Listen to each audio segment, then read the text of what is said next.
Hello guys, আসসালামু আলাইকুম। নূপুর cooking হাউসে আপনাদের সবাইকে জানাচ্ছি স্বাগতম।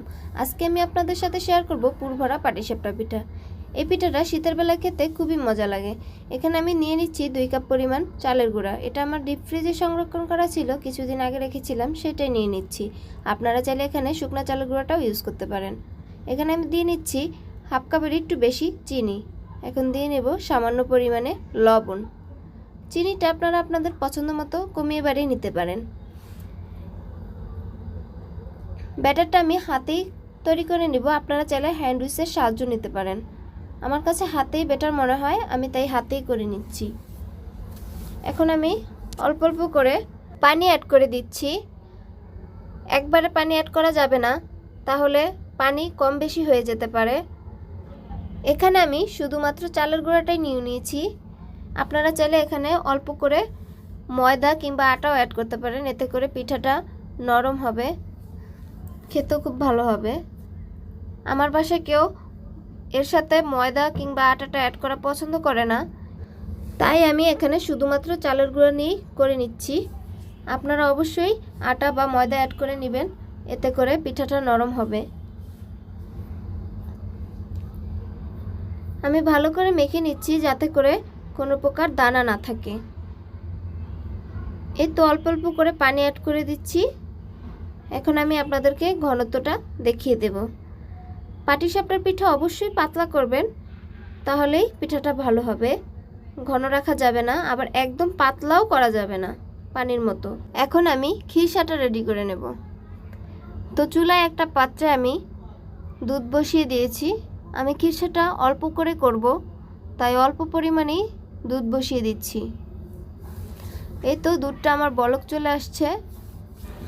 আর আজকের খিরসাটা আমি শুধুমাত্র দুধ, চিনি আর নারকেল দিয়ে করব, কোনো প্রকার সুজি কিংবা চালের গুঁড়া কিংবা আটা অ্যাড করব না। এখন এখানে আমি অ্যাড করে দেব 3 টেবিল চামচ গুঁড়ো দুধ, দিয়ে ভালো করে মিশিয়ে নিচ্ছি। এখন আমি দিয়ে নিচ্ছি পরিমাণ মতো চিনি। আপনারা আপনাদের স্বাদ অনুযায়ী চিনিটা দিয়ে নেবেন। সরি, এখানে আমি সামান্য পরিমাণে এলাচ গুঁড়া দিয়েছিলাম, কোনোভাবে স্কিপ হয়ে গেছে। আপনারা এখানে আস্ত এলাচও দিতে পারেন, এলাচ গুঁড়াটা না থাকলে। দিয়ে নিচ্ছি নারকেল কোড়া, দিয়ে এখন ভালো করে মিশিয়ে নিচ্ছি।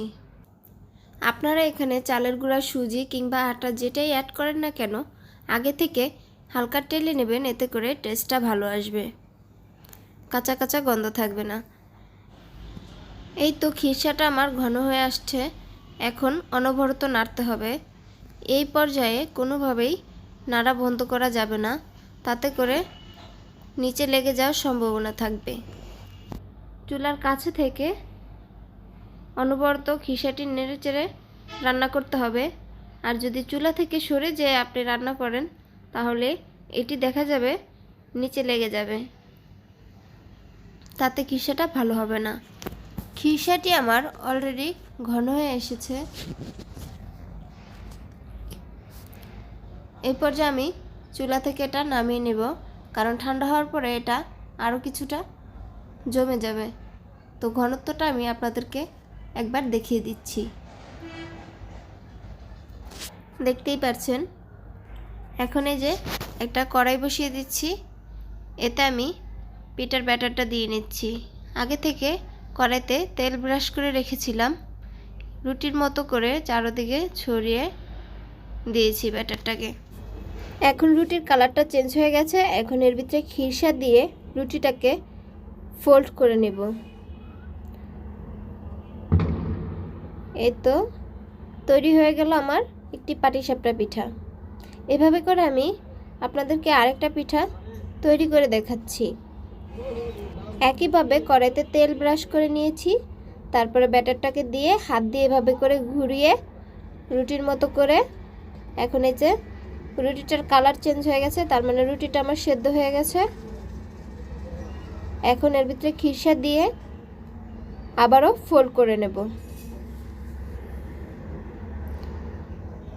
পাটিসাপটা পিঠাটা খুব নরম হয়, তাই সাবধানে এই কাজটি করতে হবে। এভাবে করে আমি সবগুলো পিঠা বানিয়ে নিচ্ছি। আর যদি আমার এই ভিডিওটি ভালো লেগে থাকে তাহলে অবশ্যই আমার চ্যানেলটিকে সাবস্ক্রাইব করবেন, ভিডিওটিতে লাইক দেবেন, কমেন্ট করবেন, শেয়ার করবেন। আজকের মতো বিদায় নিয়ে নিচ্ছি। আসসালামু আলাইকুম।